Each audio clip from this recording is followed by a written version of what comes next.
kenapa aku kerja dulu, karena emang dari orang tua ngewajibin aku untuk kerja dulu gitu. Jadi untuk tahu gimana cara kerjanya suatu perusahaan. Jadi untuk mempelajari dulu. Jadi seandainya kalau mau bisnis, ya kita udah ada pengalaman lah, minimal tahu gambaran generalnya suatu perusahaan tuh running seperti apa gitu.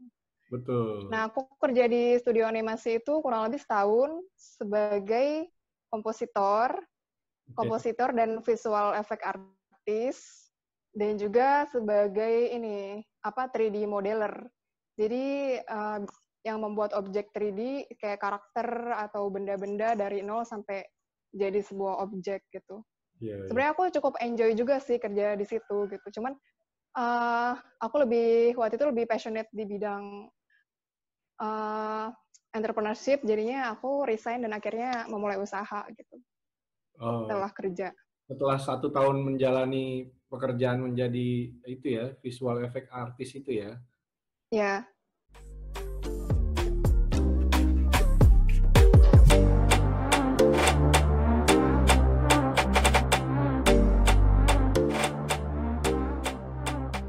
Yes, balik lagi bareng gue Rafki Chandra guys. Kita lagi di YouTube channel gue di program Ngobras Bakwan. Ngobrol asik bareng kawan. Dan kali ini gue mau ngobrol-ngobrol sama temen gue yang dari zaman kuliah, mungkin dari sebelumnya malah kita udah kenal, tapi dia ini membuat gue tertarik untuk mengajak dia ngobrol banyak nih, karena sosok temen gue ini di Indonesia khususnya itu udah namanya tuh udah sangat-sangat booming banget lah dari segi seorang pengusaha wanita muda. Nah, ini dia Andina Irvani. Halo Andina. Halo, apa kabar? Ibu. Salam. Dina, apa kabar Din anyway sekarang?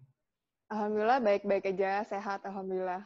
Sehat ya, walaupun kita di tengah kondisi pandemi COVID-19 ini, tapi kita tetap harus bisa jaga kesehatan kita pastinya ya. Betul, betul.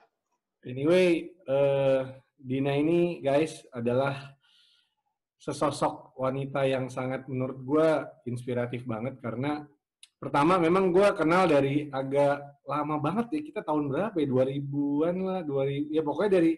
Udah lama banget deh pokoknya. Dari kuliah kita satu kampus, beda jurusan kebetulan, tapi gue tahu pergerakan Dina kalau memang dari segi gambar khususnya, menurut gue lo emang tangannya udah dikasih Tuhan untuk bisa menggores tinta yang asik. Gitu. Tapi beda angkatan ya kita, nggak seangkatan. Iya benar, kebetulan. Muda angkatannya. Iya benar. Tapi lo ngambil jurusan DKV, gue Ya. misalnya gitu. Tapi kita di kampus yang sama ya. Dulu IT ya? Iya, gue IT anyway. Oh, IT. IT-nya secara bidang pekerjaan akhirnya nggak gue lanjutin memang gitu. Malah marketing ya sekarang. Gue lebih ke marketing. Bidangnya. Betul. Nah, Din, gue agak tertarik nih melihat lo sebagai sosok yang sangat-sangat menginspirasi banyak orang. Karena gue lihat lo juga dari muda, ya masih muda juga sih kita, maksudnya dari dulu, ya kan, dari dulu lo tuh gue lihat udah aktif banget selain kuliah dan kegiatan-kegiatan kampus. Lo tuh ternyata ikut banyak volunteer gitu juga ya? Sekarang sih cukup banyak ikut kegiatan volunteer. Terakhir ikut kegiatan Ruby, namanya itu singkatan dari Ruang Berbagi Ilmu. Jadi di kegiatan volunteer itu, aku waktu itu ke Bali, daerah Karangasem. Jadi di situ bersama mungkin sekitar 20 volunteer lainnya, kita mengajar guru-guru yang ada di daerah Karangasem mengenai metode belajar kreatif, mengenai cara mengajar yang baik. Jadi karena guru-guru di daerah Karangasem kan cukup terpencil ya lokasinya, dan training-training seperti itu tuh jarang ada di daerah mereka. Makanya kami datang sebagai volunteer, dan itu benar-benar biaya sendiri, tidak dibayar gitu, untuk sharing dengan guru-guru di daerah Karangasem. Oke, keren banget. Tapi ini khusus guru-gurunya ya, bukan anak didiknya ya? Ya, kalau yang kegiatan Ruby itu khusus guru-gurunya. Guru-gurunya ya? Nah, sebelumnya aku juga pernah ikut juga sih kegiatan volunteer lain di kelas inspirasi namanya. Nah, Ya, kalau kelas inspirasi ini, ya itu sempat aku ikut 3 kali apa 4 kali gitu. Jadi itu ngajarnya khusus ke anak-anak. Jadi kita ngeluangin 1 hari untuk datang ke SD-SD gitu. Nah, kita ngajar ke anak kelas 1 sampai kelas 6. Jadi kita moving class. Jadi satu kelas ada 1 orang dan 1 orang itu sharing tentang profesinya dia ke anak-anak. Jadi untuk menginspirasi anak-anak itu supaya bisa punya cita-cita yang lebih luas lagi dan cita-cita yang setinggi-tingginya gitu. benar. Biasanya kan cita-cita anak-anak tuh kayak paling dokter, polisi, atau terbatas lah wawasannya. Tapi Betul. dengan kita sharing, mereka bisa punya wawasan dan apa ya, mimpi yang lebih tinggi lagi gitu. Benar, benar, benar. Memang apalagi di era sekarang ya kan internet udah deket sama kita melalui device-device kita, handphone yang kayak gitu-gitu. Jadi kalau lo bercita-cita nih istilahnya kita nanya nih ke anak sekarang, cita-citanya apa? Jarang yang sekarang ngomongnya saya mau jadi dokter, saya mau jadi tentara, saya mau jadi Heeh, pilot gitu kayaknya udah bukan yang jadi satu tujuan utama. Kalau zaman kita dulu kan iya, pengen jadi dokter ya kan, tapi kalau sekarang heeh. pengen jadi apa? Kalau sekarang malah ini, banyak anak-anak yang akan aku tanyain juga tuh Nah, anak-anaknya, pada nah, mau jadi apa gitu. Ada yang mau jadi YouTuber, jadi vlogger gitu. Oh, udah beda deh generasi Z tuh cita-citanya. bener, bener, bener banget. Ada perbedaan Heeh. banget memang. Nah, eh, volunteer-volunteer itu lo jalanin ketika saat ini aja, atau memang dari dulu waktu lo studi, kan lo sempat kuliah di luar juga tuh. Apakah Oh, iya ya. ada sharing-sharing mengenai pendidikan di luar yang lo bawa ke Indo, misalkan kayak apa namanya, lo menjadi seorang narasumber gitu ya, atau lo open class buat teman-teman bahwa apa yang lo dapat misalkan dari studi di luar, study abroad, atau lo dengan pengalaman desain yang lo bisa sharing ke mereka itu pernah juga nggak sih? Kalau volunteer dulu mungkin paling awal aku ikut volunteer waktu kuliah ya.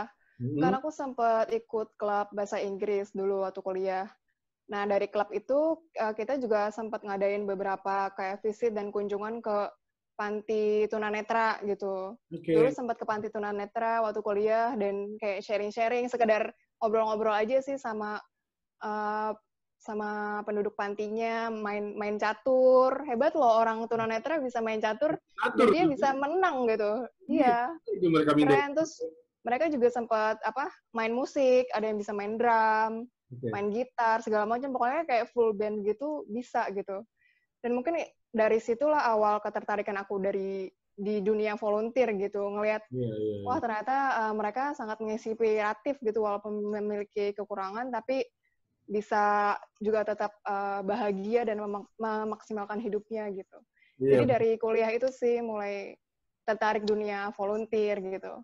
Kalau sekarang sih paling aku lebih banyak sharing-sharing kayak ngisi webinar gitu tentang profesi aku dan kegiatan sehari-hari yang aku lakuin sebagai pelaku wirausaha kreatif sih kalau sekarang gitu. iya benar. Nah, itu juga apalagi di era pandemi gini kan emang untuk orang yang bekerja di rumah, WFH, atau yang bingung stuck untuk melakukan apa, perlu kreativitas yang tanpa batas memang. Tiba-tiba Iya, koki-koki sekarang betul. banyak ya kan, home industry bikin Iya, misalkan orang harus berkreativitas, jadi udah di rumah kerja betul. uang juga suntuk, akhirnya mereka beralih bercocok tanam Hmm, lah, ada yang masak lah, ada yang wah banyak banget. Nah kayak gue nih betul, betul. bikin konten lah ya kan untuk berbagi ke Ya, orang, itu juga suatu karya yang memang di era-era pandemi ini banyak orang lakukan gitu. betul, betul. Nah, Dan justru di pandemi seperti ini kan kita harus lebih kreatif lagi ya daripada sebelumnya. Mungkin banyak sekarang kayak kita tahu kan banyak jutaan orang yang dirumahkan gitu dan kehilangan pemasukan dan akhirnya terpaksa untuk bisa lebih kreatif lagi, lebih jeli lagi melihat peluang gitu. Jadi betul, emang sekarang kita dituntut terutama di Indonesia ya untuk bisa sekreatif mungkin lah gitu. benar-benar. Nah, yang perlu kita juga support memang ya kayak Dina mungkin sharing secara webinar ke teman-teman umum masyarakat gitu kan. Nah, gue juga untuk berbagi dari segi konten ini kita tujuannya memang sama istilahnya untuk membangun bangsa ini ya. Kita berbagi Betul, setuju, hal-hal setuju. inspiratif, hal baik yang bermanfaat untuk bisa dikemas menjadi suatu bentuk cerita atau ilmu buat orang banyak gitu ya, Din ya. Betul, setuju banget sih kalau soal itu. Banget. Makanya gue ngundang seorang Andina Irfani ini karena lo memang menginspirasi banyak orang, Din, honestly ya. Menurut gue Alhamdulillah, itu sosok yang perlu gue angkat nih, gitu. Nah, asik. anyway, lo itu kan background-nya DKV ya. DKV itu desain komunikasi visual. Nah, kalau zaman dulu orang Ya. bilangnya desain grafis gitu ya.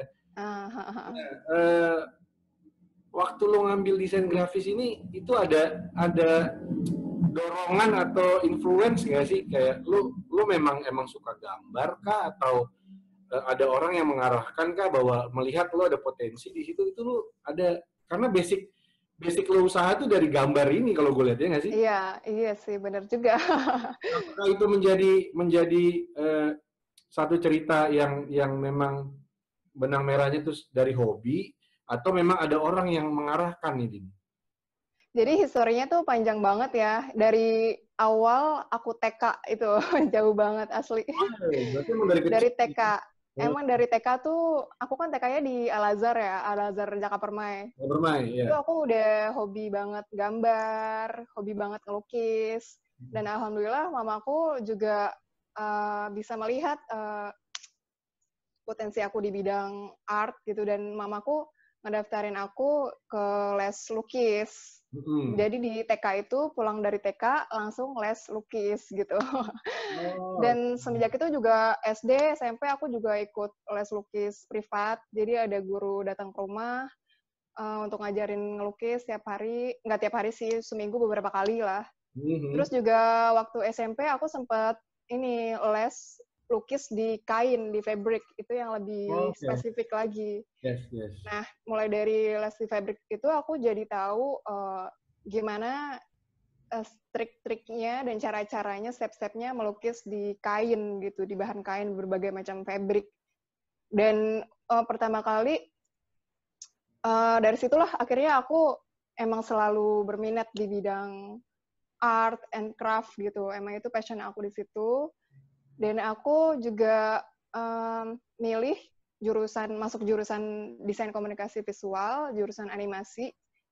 Itu juga karena aku mikir, karena pertama ya emang karena aku passionate di bidang art, di bidang desain. Dan kedua, kalau jurusan animasi itu kan juga selain dia belajar desain 2D atau desain grafis, tapi juga belajar desain 3D.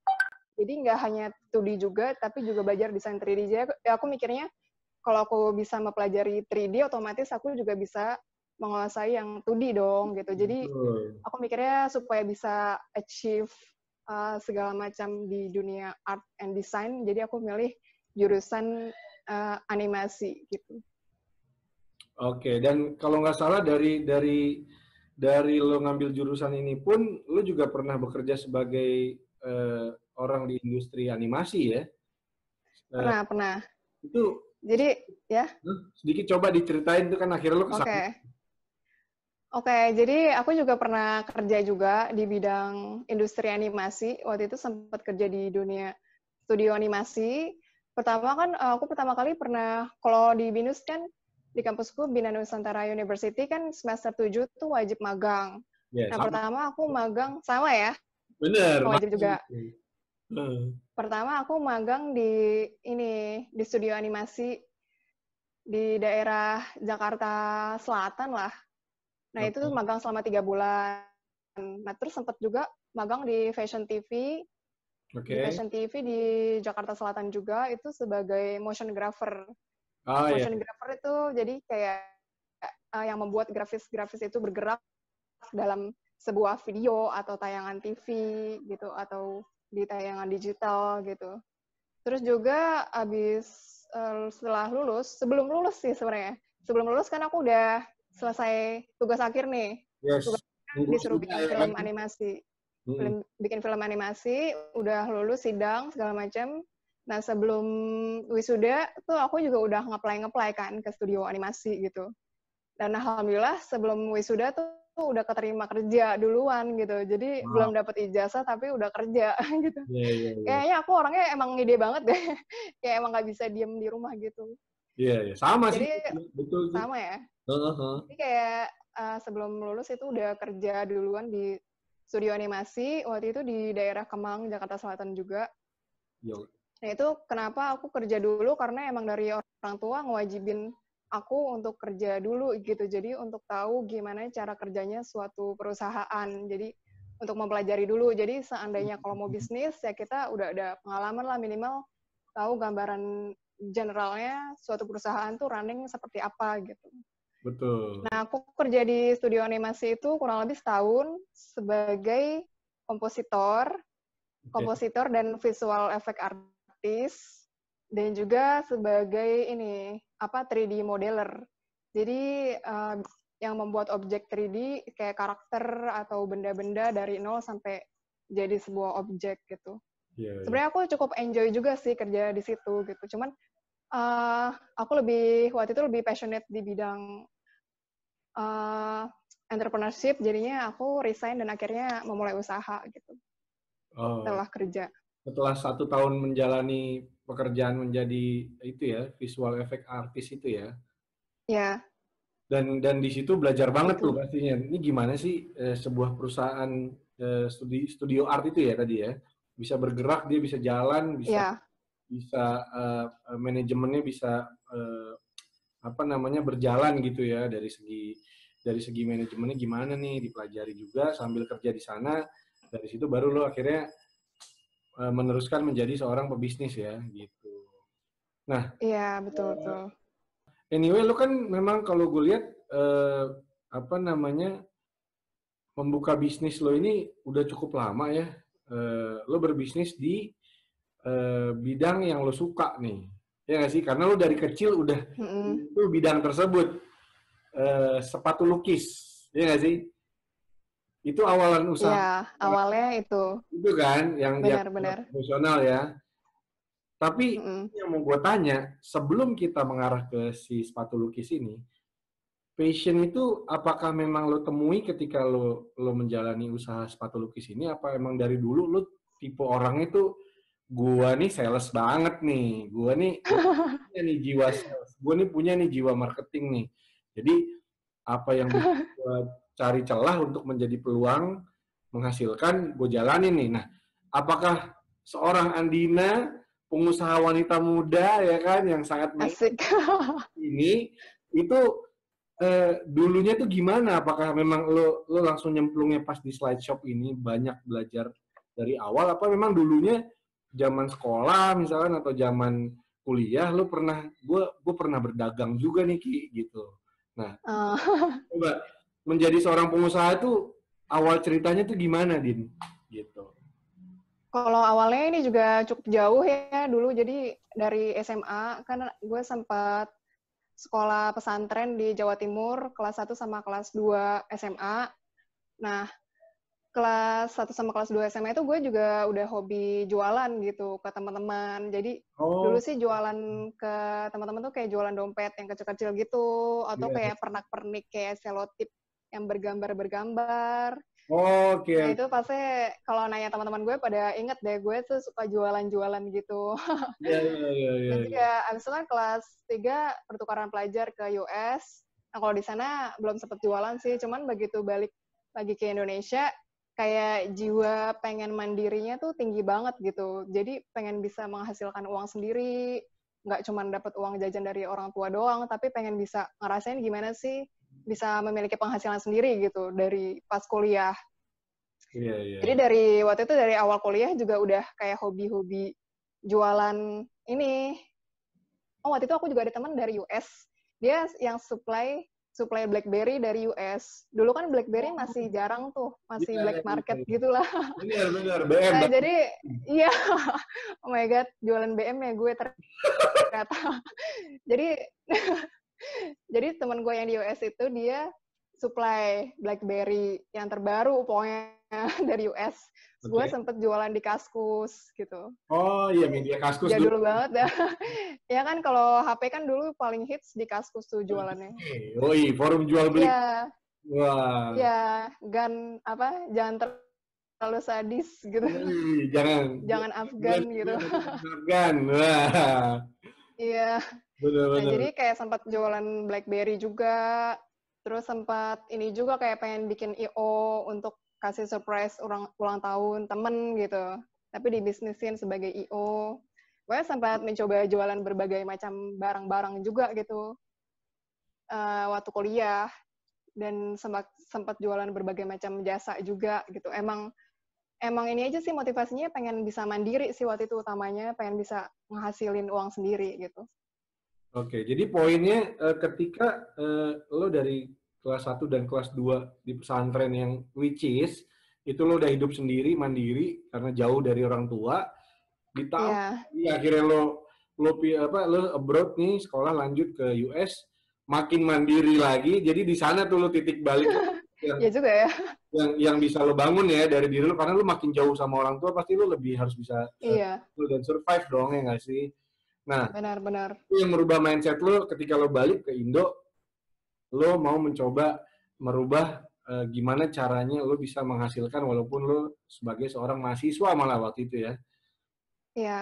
Dan lo lihat opportunity itu ya, lo punya network di US yang bisa lo bangun untuk jadi kolaborasi kerjasama, dia stokis barang kirim ke lo bisa Indonesia gitu ya.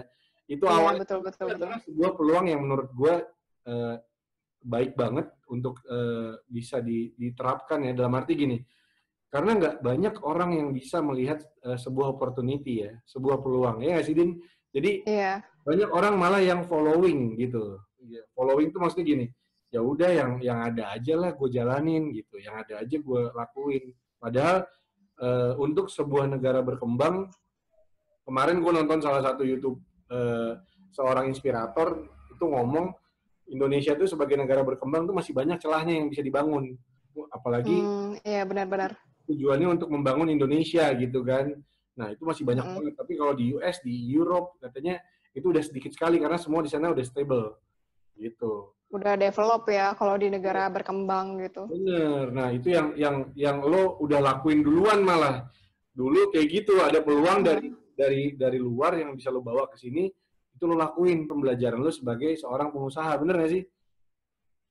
Gitu. Iya, benar. Itu juga jadi pengalaman sih gimana cara ngelola uang, gimana cara marketing. Dan aku juga justru malah bahkan dulu kan yang jualan BlackBerry tuh karena harganya masih mahal ya. Jadi banyak yang beli tuh bapak-bapak gitu loh dulu. Terus Oh, malah iya. aku akhirnya dinasehatin sama bapak-bapak itu yang jadi customer-customer BlackBerry aku kayak, ini kamu kalau jualan kayak gini, caranya harus lebih hati-hati lagi, malah kayak dikasih insight gitu tentang cara berjualan sama bapak-bapak itu gitu. Jadi Benar-benar. kayak malah jadi pengalaman hidup juga sih gitu dan wawasan baru juga gitu. Iya, karena tuh si bapak tuh kalau masih ingat sama Andina pasti ngeliatnya, saya pernah nih ngasih apa insight nih ke dia nih, gitu ya Dine. Nah, itu yang Iya kali ya. karena gini, gue juga melihat kita tuh karena gue juga lagi belajar usaha ya, kemarin buka F&B, Nah itu gerobakan. gimana tuh? Lancar nggak? Saat ini sih lagi tutup Din, semenjak corona ya. Oh, Semenjak semenjak corona tutup pandemi dan ya. dan memang kita coba nanti lihat kondisinya ke depan seperti apa. Gue masih coba kalkulasi lah istilahnya gitu. Tapi dari pelajaran hampir 2 tahun, Tapi sebelum pandemi gimana? alhamdulillah bisa bermanfaat buat orang lain. Kalau gue soalnya Oh, gitu. Karena gini, alhamdulillah lah. alhamdulillah karena kita kan punya karyawan ya, bisa Ya. bisa kita bantu yang kayak gitu-gitu tuh menurut gue sebagai masih pengusaha newbie melihatnya dengan kita bisa bermanfaat buat orang lain itu adalah nilai plus yang menurut gue harus gue jaga. Jadi bukan semata-mata, Iya, betul, betul. gue melihatnya bukan semata-mata kita harus menghasilkan keuntungan yang besar, yang kita target itu harus achieve, yang begitu. Tapi di sisi lain tuh ada jiwa kemanusiaan kita tuh muncul ternyata kalau kita bekerja dengan orang banyak. Iya, benar-benar. Jadi, oh iya, gue punya karyawan yang harus gue hidupin, yang harus gue didik, gue ajarin, ya kan, yang kayak gitu-gitu. Karena kan banyak knowledge juga dari kita yang bisa kita sharing ke dia kan, sebagai seorang Iya. namanya pengusaha untuk mereka bisa menjalankan usaha kita gitu kan. Karena kita harus menguasain Ya. produk knowledge kita harus menguasain kita harus menguasain strategikalnya kita, salesnya mau gimana, produk gimana gitu-gitu kita harus menguasain ya nggak sih? Jadi ketika karyawan kita ada yang miss, kita udah bisa Iya, handle untuk kasih tahu dia gitu kan. benar-benar. Nah, Dan pasti jadi ladang pahala juga kan buat kita kalau kita bisa memberikan berkontribusi nafkah lah kepada mungkin karyawan kita, dan akhirnya mereka juga bisa mengambil manfaat dari nafkah tersebut dan bisa mungkin ngasih makan keluarganya juga. Jadi kan itu bisa jadi pahala yang jariah juga ya gitu. Jadi sambil menabung lah untuk di akhirat nanti gitu. betul, setuju. Jadi kita bisa sukses dunia, kita bisa sukses di akhirat ya kan? Betul. Kalau Kan kata sebagai sunnah Nabi juga ya, ini berdagang. dari 10 jalan lubang rezeki ada 9 yang Betul. jalan dagang ya kan? Gitu. Dan gue kemarin ngobrol sama temen gue yang namanya Wita juga tuh ada, dia bilang lo kalau mau di dunia hidup yang hidup di dunia di dunia dan akhirat lo bisa balance, cuma satu kalimat yang bisa lo tanemin di otak lo katanya, hidup mulia mati masuk surga. Wah itu kata-kata yang menjadi pedoman banget tuh pastikan buat kita bisa survive di dunia tapi di akhirat itu dapat salah satunya dengan berdagang.